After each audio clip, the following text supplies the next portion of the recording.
Hello and welcome to The Vibe, an online segment produced by the Bedford County Chamber of Commerce, supporting and celebrating the businesses and communities of the Bedford County region. I'm Kelly Goodman Schaefer, and here's what we're talking about today.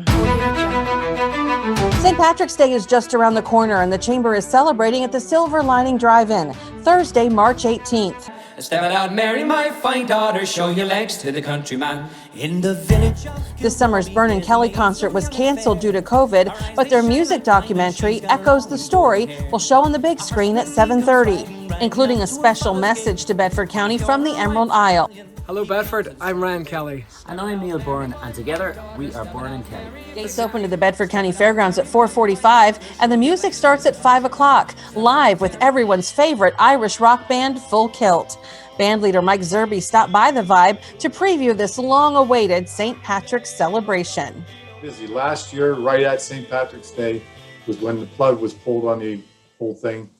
So we had a long year of jonesing to get out there and play Irish music. Actually had a few private parties outside for people and down around the Bedford area.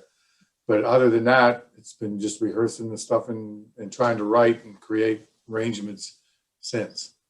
So I know a lot of folks in Bedford County and throughout the region are very familiar with Full Kilt, but for those who are not familiar with you, can you describe your band and the kind of music that you guys play? Well, it's categorized as Celtic rock. There's a lot of bands that have been doing it on a national scale, like Gaelic Storm and Flog and Molly and things like that. We're kind of a mixed bag of that type of thing. We do traditional jigs and reels like you would hear in a pub in Ireland, which we have done as well. We've actually set in on sessions in Ireland, and those are more traditional things. And then when we do the full band, where you bring in the drums, a full kit of drums, bass guitar, then it becomes more of a rock and roll vibe, type, to use your term, vibe. It becomes more of a rock and roll thing, but it still maintains the lead. The most lead instrument is the fiddle, and a little bit of other things as well, but the bowron, which is an Irish drum, and things like that. But it does definitely have a rock and roll feel to it whenever you add all that. How did you decide to play Irish music? Is it in your blood? Well, I was in several rock and roll bands over the years, and my brother had been interested in Irish music. He'd go to festivals and things like that, but we never attended. Molly and I never attended. But at one point, we decided, okay, what the heck, we would attend this Irish festival up in the mountains in New York. And while I'm sitting there listening to these performers, I said, I can do this, and it's fun. I got to Jones to do it then. I wanted to play this kind of music because everybody seems to have a good time and things like that. So then I came back and found some musicians that were still in the rock and roll bands with us, and we started other projects, and it just took off from there. What do you think it is that make people really love Irish music? Well, my favorite is the jigs. The jigs are something that's da da da da da da da da. It's hard to be not smiling and having fun when you're hearing that kind of music. And then when you add to it the rock and roll, it seems to bring on even more energy. But it's just that melodic type of music that you get when you listen to the Irish music and the Celtic music. It's because obviously there's a slight different tone to the Scottish versions of it. Mm-hmm. And in Newfoundland and in Nova Scotia, there's a Cape Breton feel to it. It just appeals to all of us in the band. The four members of the band all have the same feel for that kind of thing. It seems to me too, like Irish music, Irish singers and bands love to tell stories. Irish music is a storytelling art. Yes, there's an amusing story about that. Was the song called "Whiskey in the Jar"? Yep. And, I think you may have heard it by Metallica, which is a very dark version of this yes. compared to what we do. But the idea of the whiskey in the jar was to your point, you couldn't leave the party as long as there was still whiskey in the jar.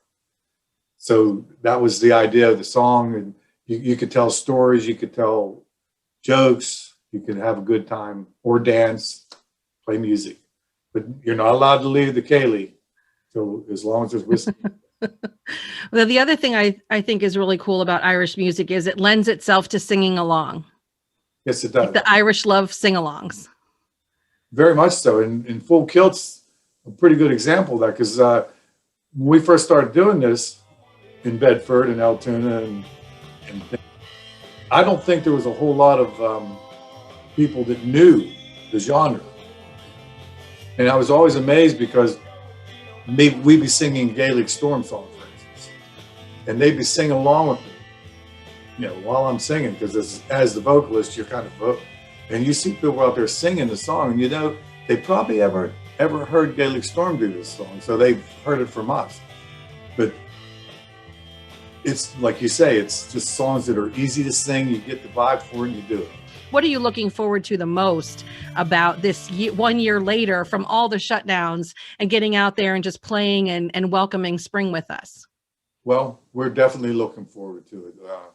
It's like we're rehearsing once or twice a week.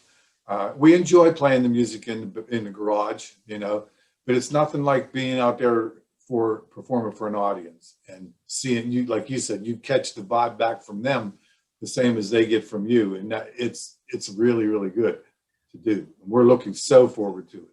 Awesome. So we want everyone to wear their green and their smiles and come out for, hopefully today we have a beautiful 50-degree day here in Bedford and the sun is shining, and let's cross our fingers that we get a beautiful day like that on March 18th. But even if we don't, we'll have a great spot to see you and to celebrate St. Patrick's Day, and hopefully celebrate at least getting through most of what's been the year that was not, right? Correct. Thank you so much for your time. We really Tickets for the St. Patrick's celebration at the Silver Lining Drive-In are just $10, available online or at the door. Guests will also enjoy food truck fare and beverages for sale from Old Bedford Brewing Company and Bella Terra Vineyards. So put on your green and join the shenanigans at the Silver Lining Drive-In, Thursday, March 18th from 5 to 9 p.m. Thank you to our corporate sponsors, Penwood Ophthalmic Associates, Timber Ridge Chiropractic, and Lynn Ash. Additional sponsorships are available by calling the Chamber office at 623-2233 or learn more online at bedfordcountychamber.com. Next time on The Vibe, our senior challenge intern Chris Klinger poses 10 questions for community leaders to Tyler Birchfield of Birchfield Agency, Allstate Insurance, the title sponsor of this weekend's Indoor Golf Cabin Fever Classic at Downriver. Look for The Vibe Mondays, Wednesdays, and Fridays on Facebook, YouTube, and bedfordcountychamber.com. Ask us how you can become a sponsor of this program, and special thanks to the Chamber's Founders Circle members for your community leading support of the Chamber mission. Thanks for watching, and we'll see you soon.